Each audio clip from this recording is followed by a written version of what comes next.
We are the families of the deceased, severely wounded, and those who survived a mass shooting. We have a question for you. When you made your generous donations to us, did you intend for your monetary gifts to go to the victims or the nonprofits?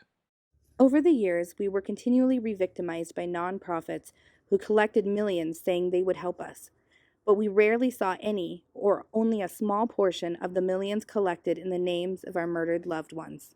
The nonprofits took millions of dollars you sent to help us, but then they became wardens of your donations.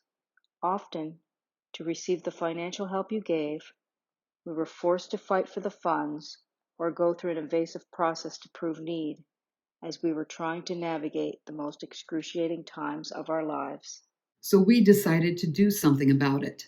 We came together from Columbine, Virginia Tech, Aurora, Colorado, Northern Illinois University, Oak Creek Sikh Temple, and Newtown to prevent future families from enduring further emotional pain inflicted upon us by nonprofits. We helped create the National Compassion Fund, a centralized fund to honor donor intent with 100% of what you donate going directly to the victims in cash payments.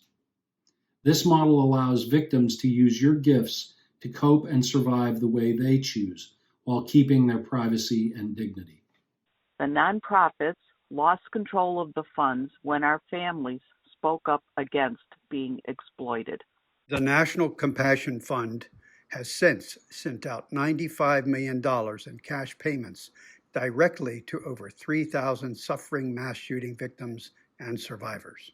As you can imagine, the nonprofits are none too happy because they lose millions of dollars to victims every time the National Compassion Fund is called upon.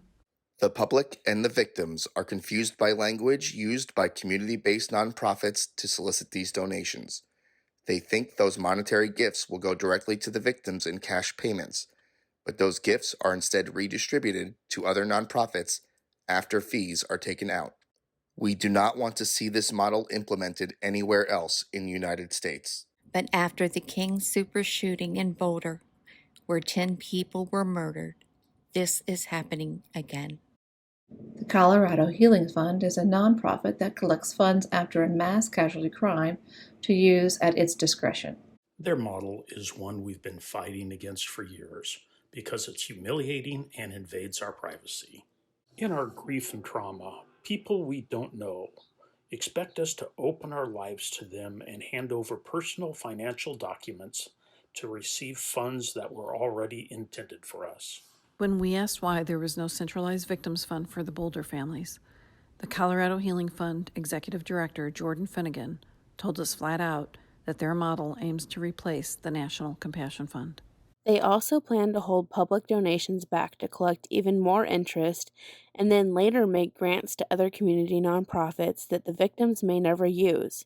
You see, the Colorado Healing Fund has become the warden of your donations to victims, and they believe they know what the victims need better than the victims themselves. They don't. Stop this from happening to you and to the Boulder families. Stand with us.